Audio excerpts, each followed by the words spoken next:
Praise the lord. ఈరోజు దేవుని యొక్క వాగ్దానం,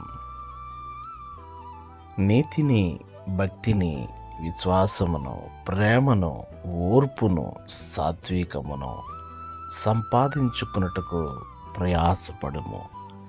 తిమోతి గారు రాసిన మొదటి పత్రిక 6వ అధ్యాయం 11వ వచనం. పిల్లరా, మానవుడు ఈ లోకంలో డబ్బు సంపాదించడానికి, పేరు సంపాదించడానికి, ప్రఖ్యాత సంపాదించడానికి, లేక మరొకటి ఏదైనా వేరే ఏదో సంపాదించడానికి ప్రయాసపడుతూనే ఉంటున్నాడు. కానీ ఆధ్యాత్మికంగా మనం ప్రయాసపడాల్సింది నీతిని, భక్తిని, విశ్వాసమును, ప్రేమను, ఓర్పును, సాత్వికమును సంపాదించుకోవటానికి, జ్ఞానమును సంపాదించుకోవడానికి మనం ప్రయాస పడవలసిన వారమై ఉన్నాం.